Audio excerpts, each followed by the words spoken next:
Hi guys, सत श्री अकाल। Welcome back to my channel. आपका स्वागत है बहुत बहुत। सुबह का टाइम है ये, और ये ब्लॉग स्पेशली उन लोगों के लिए है जो कहते हैं कि सारा दिन दुकान पे बैठी रहती है या वेली बैठी रहती है, इसको कौन सा कोई काम है, इसने तो काम वाले रखे हुए हैं। तो ऐसा नहीं है, मैंने काम वाले नहीं रखे हुए हैं। तो वैसे तो हम किसी को सेटिस्फाई नहीं कर सकते, लेकिन एक जो है ना कहावत मेरे मन में है कि मेहनत करोगे तो ही किस्मत बदलती है, नहीं तो आलस तो इंसान को मुंह धोने का भी वक्त नहीं देती। आप बताइएगा, आप मुझसे कितना सहमत हैं। तो बस इसी तरह से ज़िंदगी की शुरुआत में हर दिन नए तरीके से करती हूँ, मोटिवेट रहती हूँ, डीमोटिवेट हो जाती हूँ, स्ट्रेस में आ जाती हूँ, थक जाती हूँ, ये भी सोचती हूँ यार क्या करूँगी। तो वेले रहने से अच्छा है ना कुछ कर लो, है ना। वेले कितने दिन रह लोगे, एक दिन रह लोगे, 2 दिन रह लोगे, पर ज़्यादा देर तो वेले नहीं रह सकते। सुबह का टाइम है, तकरीबन 5:15 बजे हुए हैं, दिन निखर के चढ़ चुका है और मैंने छोटे मोटे अंदर के काम जो है वो शुरू कर दिए। फ्रेशन अप हो गई हूँ, पूरे घर की लाइट्स को ऑन कर दिया है। स्पेशली मैंने अपनी ये छोटी छोटी सी जो नन्ही मुन्नी सी मेरी फ़िशेज़ हैं उनको खाना खिलाना है। सबसे पहला काम जो है सुबह का यही है। इनको भूख लगी होती है, इनका क्योंकि टाइम टेबल एक फ़िक्स रूटीन है, तो उस टाइम से इनको जो भाई खाना देना तो बनता है। और इस टाइम ये खूब नाचती हैं क्योंकि इनको पता चल जाता है कि खाना आने वाला है।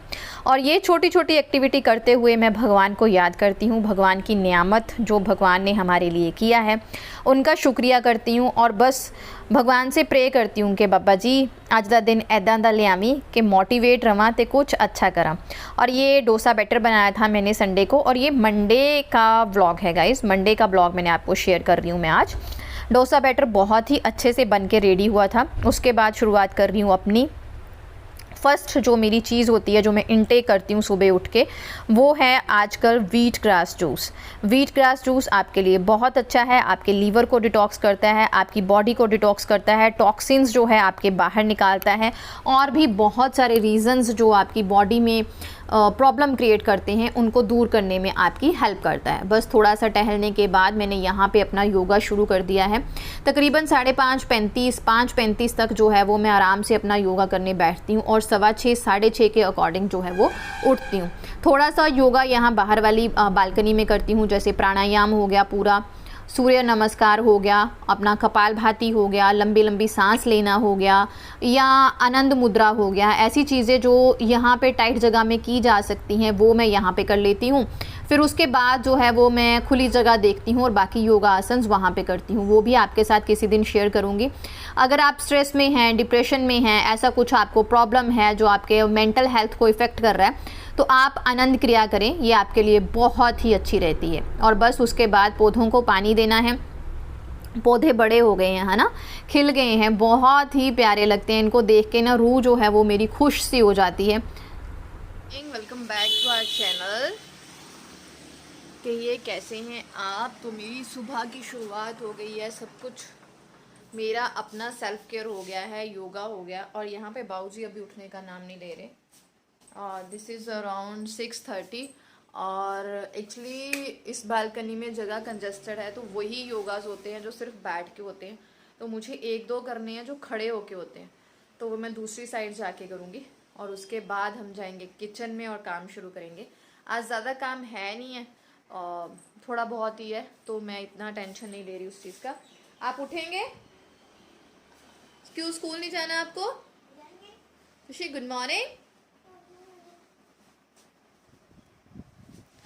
बस सुस्त आएगी ये 5 दिन। और बस हरित्वी को उठाने के बाद जो है मैंने किचन में फ़ाइनल वाली एंट्री ले ली है। जब मैं अपना नाश्ता, हरित्वी का नाश्ता, मेरा, हरित्वी का, ज्योति का लंच जो है बनाऊंगी, क्योंकि आजकल मैं एक प्रॉपर डाइटिशियन को फॉलो कर रही हूँ, डाइट फॉलो कर रही हूँ, तो बहुत सारी चीज़ें हैं जो मेरा काम और भी बढ़ गया है। तो सबसे पहले मैं हरित्वी का लंच बनाना स्टार्ट करूँगी। डोसा मैंने बनाया है, लेकिन डोसा बनाऊँगी मैं मोटा मोटा। जब आप बच्चे के लंच में डोसा पैक करते हैं ना, तो अगर आप पतला एकदम कड़क वाला डोसा पैक करोगे तो बच्चे को खाने में प्रॉब्लम होती है, क्योंकि वो चुरचुर सा हो जाता है। तो इसलिए जो भी डोसा मैंने हमेशा पैक करने होते हैं वो मैं थोड़े से मोटे से और छोटे से पैक करती हूँ, जो उसके टिफ़िन में प्रॉपर से आ जाए। और उसको चीज़ डोसा बहुत पसंद है, तो यहाँ पे मैंने थोड़ी सी मेयोनीज स्प्रेड की, उसके बाद मैंने उसका जो है पिज़्ज़ा सॉस जो है स्प्रेड की, उसके बाद एक साइड पे चीज़ लगा के इस तरह से डोसा को फोल्ड करके अच्छे से सेक लेना है दोनों तरफ से। और फिर मैं इसे थोड़ा ठंडा होने के बाद ही पैक करूँगी। गरम गरम पैक नहीं करूंगी। और ये मैंने नींबू निकाल लिए हैं, लास्ट व्लॉग में किसी ने पूछा था, तो जी हाँ, मैं इस तरह कपड़े में लपेट के नींबू कंटेनर में बंद करके फ्रिज में रखती हूँ, फिर नींबू बहुत देर तक चलते हैं। और हरी मिर्च भी मैं इसी तरह से रखती हूँ। और यहाँ पे हरित्वी के लंच बॉक्स के साथ साथ जो फ्रूट बॉक्स है उसमें अमरूद जा रहा है यहाँ पे आज, जिसमें मैंने नींबू और थोड़ा सा नमक डाल के हमेशा देती हूँ, फिर थोड़ा सा टेस्टी लगता है फ्रूट और बच्चा अच्छे से फिनिश कर लेता है। और वैसे भी मेरी बेटी जो है ना वो चटोरी है और वो चटपटी चीज़ें खाती है। और यहाँ पे मैंने उसके लिए छोटे छोटे साइज़ के 3 डोसास बना दिए हैं। कई बार तो वो पूरे खा लेती है, कई बार वो 2 खा के आती है, तो मैं हमेशा एक्स्ट्रा खाना ही डालती हूँ। बच के आ जाए पर भूखा नहीं बच्चा रहना चाहिए। और साथ में जाएगी खट्टी मीठी घर की इमली की चटनी। और यहाँ मैंने अपने लंच के लिए जो है वो चपातियाँ रेडी करनी है, तो वो चपाती बनेगी ओट्स के आटे की। आधा ओट्स का आटा होगा, आधा कनक का आटा होगा, लेकिन इसे गूंथना बहुत मुश्किल है, ये पानी बहुत पीता है और टाइट होता जाता है, तो इसको ना बार बार जो है वो सेट करना पड़ता है। इसी के साथ मैं सारी सफाई करके उसके बाद हरित्वी का नाश्ता बनाना शुरू कर दूंगी। हरित्वी के नाश्ते में सिंपल चपातियां बनती हैं, कई बार तो वो चोको रोल खा लेती है, कभी मेयोनीज रोल खा लेती है। वो अपने रोज का जो है ना ब्रेकफास्ट टेस्ट के अकॉर्डिंग करती है, अलग अलग करती है, लेकिन चपाती रहेगी। ये डेफिनेट रहता है कि उसका जो ब्रेकफास्ट है उसमें चपाती ही रहेगी। और आज लंच में जो है मैंने एक्स्ट्रा चपातियाँ मैं अभी बना लूँगी। ज्योति के लिए भी अपना लंच मैंने बना लिया है। मेरे ब्रेकफास्ट में भी डोसाज मैंने उसी टाइम जब हरित्वी के लिए बनाए थे, तो 2 डोसाज अपने लिए एक्स्ट्रा बना लिए थे। और ये है मेरी चपाती जो टेढ़ी मेढ़ी सी इसी तरह से बनती है, ये बनानी थोड़ी सी टफ होती है। और साथ ही साथ हरित्वी को मैंने मेयोनीज़ के रोल जो है वो 2 चपातियाँ रेडी कर दी हैं। अपने लिए हर्बल टी रेडी कर दी है, क्योंकि मैं खाली पेट टी बिल्कुल नहीं लेती अब। हाँ, पहले लेती थी, लेकिन अब मैंने बिल्कुल बंद कर दी है और ये हर्बल टी लेती हूँ। और उसी के साथ मैंने जो है किचन को समेटना शुरू कर दिया। हाँ, इसी बीच मैंने शूट नहीं करती हूँ, बस थोड़ा थोड़ा जाके हरित्वी को देखती रहती हूँ, ब्रश करवा के आती हूँ, नहा के आती हूँ, उसे नहला देती हूँ, फिर वो रेडी खुद से होती है, सारे कपड़े वगैरह खुद से डालती है। सिर्फ उसको बटन टाई अप करने में प्रॉब्लम होती है, कभी कभी कर लेती है, कभी कभी उसको प्रॉब्लम होती है, और जिस दिन वो टाई अप नहीं कर पाती मैं कर देती हूँ। बस इसी बीच में जो है साथ साथ मैं किचन साफ़ करती रहती हूँ। और मैं अब हरित्वी के पास बैठ के चाय वाय पी आई थी और उसको थोड़ा सा होमवर्क भी कराई आई थी। और उसके बाद जो टाइम बचता है, उसकी बस को आने को टाइम होता है, और हरित्वी थोड़ी सी स्टडी जो है वो खुद कर लेगी। और साथ साथ ही मैंने जो सारे बर्तन हैं उनको अच्छे से यहाँ पे धो देना है, बिल्कुल भी अनगैली नहीं करनी, बिल्कुल भी टाइम नहीं वेस्ट करना है। ऐसा नहीं है 2 मिनट सुस्ता लूँ बैठ जाऊँ, क्योंकि जब हम 2 मिनट सुस्ताने बैठ जाते हैं या फ़ोन देखने बैठ जाते हैं तो हम 2 मिनट के 10 मिनट वेस्ट कर देते हैं। और सुबह का टाइम ऐसा होता है कि अगर इसे प्रोडक्टिव बनाना है, अच्छे से यूज़ करना है, तो पूरा दिन आपका अच्छा निकलेगा। लेकिन आपने सुबह के टाइम को नहीं संभाला ना, तो पूरा दिन आपका बिजी भी निकलेगा और प्रोडक्टिव तो बिल्कुल नहीं होगा। इसी के साथ मैंने अपना जो देसी क्लीनर घर पे बना के रखती हूँ, थोड़ा सा सिरका, थोड़ा सा बर्तन धोने वाला जो डिश वॉशर होता है वो, और उसमें पानी डाल के वो रखती हूँ। बस इसको स्प्रे करना है और पूरी सेल्फ को अच्छे से क्लीन कर लेना है। इसका सबसे बड़ा फ़ायदा ये है कि चींटियाँ बिल्कुल नहीं आती, नहीं तो मुझे बहुत प्रॉब्लम थी, मेरी किचन में बहुत सारी चींटियाँ आती थी। लेकिन इसकी सबसे ज़्यादा खासियत ये है कि बिल्कुल भी अब चींटियाँ नहीं आती। इसी के साथ ना मैंने चिमनी का जो है ऑयल डिस्पेंसर ऑन कर दिया। मुझे आज चिमनी भी वॉश करनी है, क्योंकि चिमनी को वॉश किए महीने भर से ऊपर हो गया। मैंने राखी के पता नहीं कब के पहले से की हुई है, फिर मैं मायके चली गई, फिर आके फिर नहीं की। तो अब मैंने चिमनी को वॉश करने की आज की टर्न थी, और मैंने सारी किचन को अच्छे से साफ़ किया। जो मैंने लिक्विड अपना बना रखा है उसी को स्प्रे करते करते मैंने पूरे किचन कैबिनेट्स को आउटपुट साइड से साफ़ कर लिया, क्योंकि खाना बनाते टाइम कई बार हाथ लग ही जाते हैं। और हरित्वी पेंटर बहुत तगड़ी है, तो फिर हाथ लगाती रहती है। उसी से मैंने फ्रिज को साफ़ कर लिया। नहीं, मैंने ना यहाँ पे वो लिक्विड स्प्रे नहीं किया, क्योंकि फ्रिज को हमेशा सिंपल ही साफ़ करना चाहिए, नहीं तो वो ख़राब हो जाता है उसका शाइन, दैट्स वाई। तो मैंने बस वही हैंकी लेके उसको अच्छे से धो के निचोड़ के उससे के साथ साफ़ कर दिया, और सारे किचन जो है ना उसको साफ़ कर लूँगी। अब इस टाइम पे ना मैं थकना शुरू हो गई थी, तो आराम से बैठ गई थी। उसके बाद यहाँ पे मैंने सारा जो ऑयल था इसमें आ गया है, इसको निकाल लिया, और उसके साथ ही चिमनी के जो भी फ़िल्टर्स होते हैं उनको निकाल लूँगी, और उनको जो है वो धोने के लिए शुरू कर दूँगी। इस बार ना मेरी चिमनी के फ़िल्टर्स थोड़े से ज़्यादा जो हैं गंदे थे। और उसके बाद मैंने गीज़र भी ऑन कर दिया था, गैस पे भी पतीला चढ़ा दिया, और मैंने यहाँ पे डिटर्जेंट डाला। और सबसे पहले तो मैंने फ़िल्टर्स को थोड़ा यहाँ पे अच्छे जो साफ़ पानी से साफ़ कर लिया, और फिर गीज़र का पानी ऑन कर दिया। सर्फ़ डाली हुई थी, उसमें थोड़ा सा नमक डाल दिया, उसमें थोड़ा सा मैंने बर्तन धोने वाला डिश वॉशर डाल दिया। और उसके बाद मैं इसमें ना थोड़ा सा जो है वो गर्म पानी जो मैंने ज़्यादा उबलता खोला हुआ किया है वो कर दिया, और उसके बाद गीज़र का पाइप चला दिया। गर्म पानी में अब सारा इन चीज़ों को घोल के मैं इनको 10-15 मिनट के लिए रख दूंगी। तब तक मैं हरिथवी को, जो इसमें मैंने सिरका डाला, सिरका इज़ अ मेन इंग्रेडिएंट। सिरका सफाई बहुत अच्छी करता है, चिकनाई को बिल्कुल दूर कर देता है।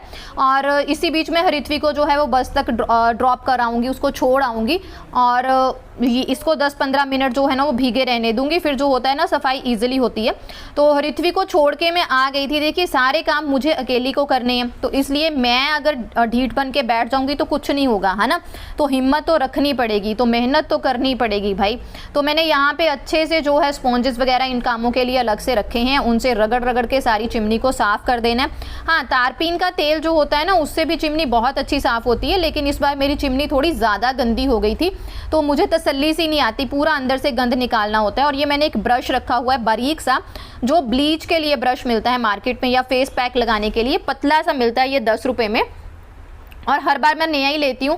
अगर चिकनाई ज़्यादा हो तो फिर इसे ब्रश को बाद में कौन साफ़ करेगा, है ना, झंझट बहुत ज़्यादा हो जाता है, इसलिए मैं नया ही लेती हूँ। और इससे बस पूरी तरह से अच्छे से मैंने अपनी चिमनी को साफ़ कर लेना है। तारपीन का तेल भी बहुत अच्छे रिजल्ट देता है, लेकिन चिमनी ज़्यादा गंदी थी तो मैंने सोचा चलो पानी में डुबो लेती हूँ। और उसके बाद पूरा पानी जो है मैंने वॉशरूम में जो है फेंक दिया, और वाइपर लगा लूँगी क्योंकि इसमें सिरका वगैरह है, पानी गर्म था, तो वॉशरूम भी अच्छे से क्लीन हो जाएगा। क्योंकि चिमनी में से ना इतनी गंदगी मैंने पानी में निकाली नहीं, मैंने पानी को ना थोड़ा साफ़ ही रखा, थोड़ा बाहर बाहर ही फ़िल्टर कर रही थी, ताकि ये पानी जो है वो रीयूज़ हो जाए, एक बार में मुझे ना फेंकना पड़े। तो सारा जो है डिश वॉशर वगैरह मैंने बाल्टी को, टब को लगा लिए, और उसके बाद मैंने वॉशरूम में सारे में ना रेड हार्पिक निकाल दिया, ये सारा मेरा ना ख़त्म हो गया। और फिर स्क्रब लेके, ये बाथरूम के लिए मैंने अलग से स्क्रबर रखा हुआ है, इसको लेके मैंने हाथ से सारा जो है वो थोड़ा सा घिसा देना है। 10-15 मिनट के लिए हार्पिक रखूँगी, उसके बाद जो है वो बाथरूम जो है वो धो दूँगी। और इस टाइम तक ना मेरी अपनी बैटरी डेड हो गई थी, और मेरे फ़ोन की बैटरी भी ख़त्म हो गई थी, तो कुछ चीज़ें थी जो मैं शूट नहीं कर पाई। और क्योंकि आज मुझे काम ज़्यादा थे तो मेरी स्पीड भी बहुत ज़्यादा थी। अब दोबारा से इसे एक साफ़ स्क्रबर से मुझे साफ़ करना है, क्योंकि फिर लाइट के नीचे आके प्रॉपर देखा, जहाँ पे थोड़ी सी भी गंदगी फंसी हुई थी ना वो मुझे निकालनी है, क्योंकि मुझे फिर वो चलता नहीं है, फिर एक बार में ये चीज़ें साफ़ होती हैं। ये चीज़ें जो होती हैं ना, ये सफाइयाँ होती हैं, थोड़ी सी टाइम कंज्यूमिंग होती हैं, थोड़ा सा मैसअप ज़्यादा करती हैं, जैसे बाथरूम पे भी मैस हो गया, यहाँ पे भी मैस हो गया, तो एक ही बार में अच्छे से साफ़ करो तो ठीक है। फिर मैंने ये सारा आउटर जो कॉर्नर्स थे इसके पहले गीला कपड़ा लेके उनसे साफ़ किए अच्छे से, ताकि अगर कोई चिकनाई लगी है वो निकल जाए। और फिर जो मैंने बना रखी है अपना लिक्विड क्लीनर, उससे जो है वो अच्छे से साफ़ कर देना। थोड़ा सा ऊंचा है तो बार बार चढ़ना उतरना था, प्रॉब्लम हो रही थी, और बस इसी तरह से स्प्रे करना है। आप ये क्लीनर बना के रख सकते हो, जैसे मार्केट में लाइजोल के क्लीनर आते हैं ना, वो भी बहुत अच्छे हैं, उनसे भी सफाई हो जाती है, लेकिन मुझे लगता है वो थोड़े से कॉस्टली पड़ जाते हैं, और जब मैं उसे स्प्रे करती हूँ ना तो मेरे गले तक वो जाता है, क्योंकि मुंह बंद करके कई बार हम काम नहीं कर पाते, है ना। तो फिर मुझे ना वो गंदी गंदी सी फीलिंग होती है, और मुझे लगता है कि मेरे अंदर कुछ गंदा चला गया। दैट्स वाई मुझे यही क्लीनर बेस्ट लगता है। सस्ता भी है, अच्छा भी है, टिकाऊ भी है, और थोड़ी सी मेहनत करोगे तो बहुत फल पाओगे, तो फिर है ना क्या ही चाहिए। और बस उसके बाद नहा धो के रेडी हो गई हूँ नीचे जाने के लिए। और ये सबसे इम्पॉर्टेंट चीज़, अपनी दवाइयाँ, दवाई नहीं भूलनी है बाबा, नहीं तो इतने काम करने हैं, कैसे करेंगे। स्वागत है आपका मेरी दुनिया में, एक हाउसवाइफ की दुनिया में, और साथ थोड़ा सा वर्किंग वूमेन, थोड़ी सी हूँ, ज़्यादा नहीं हूँ। अपना शॉप है, अपना बिजनेस है, तो उसे मैं एज अ वर्किंग वूमेन कभी सोचा ही नहीं कि मैं वर्किंग हूँ। और सारा काम खत्म हो गया, और आज बैंड बज गई। चिमनी साफ़ करनी थी, और चिमनी को साफ़ किए ना 1.5-2 महीने हो गए थे, क्योंकि मैं राखी पे मायके गई थी, तब से पहले से की हुई थी। तो चिमनी वगैरह साफ़ की, वॉशरूम क्लीन किया, आज अच्छे से डीप क्लीनिंग उसकी की। फिर बीच में ना मेरे फ़ोन की बैटरी जो थी वो ख़त्म ही होने वाली थी, और मिस्टर बहर का कॉल भी आने वाला था। मेरे पास ये एकलौता फ़ोन है, एक फ़ोन है जिसपे गाने वाने चलते हैं, लेकिन उस पर ना वो काम चला हुआ, मर्जी से बंद हो जाता है, मर्जी से चलता है, तो इसी फ़ोन से गुजारा करना पड़ता है। तो this is my laptop bag, क्योंकि आज कुछ नया करने जा रही हूँ, वो भी आपके साथ शेयर करूँगी जल्दी। तो चलते हैं शॉप पे, और हो सका तो आज आपको शॉप के दर्शन कराऊंगी। बहुत सारे कमेंट्स आ रहे हैं ना कि आप शॉप नहीं दिखा रहे, शॉप नहीं दिखा रहे, तो दिखाऊंगी। तबीयत बहुत आज थोड़ी सी ऐसे हो गई है, वैसे भगवान की दया से सुधार हो रहा है, लेकिन ऐसा है कि थकावट हो जाती है ना। तो मिलती हूँ एक नए ब्लॉग में, तब तक के लिए सत श्री अकाल, बाय बाय। और यही कहूँगी, हमेशा मोटिवेट रहें, हमेशा मोटिवेट रहें, यहाँ से कभी मत हारें। ये जिंदा है, यहाँ पे जीत है ना, तो आप ज़िंदगी में सब कुछ कर सकते हो। घर का काम करने के लिए भी यहाँ से एक मोटिवेशन चाहिए होती है, तभी आप अच्छे तरीके से कर सकते हो। मिलती हूँ नेक्स्ट व्लॉग में, तब तक के लिए बाय बाय। चैनल को सब्सक्राइब और शेयर ज़रूर कीजिएगा।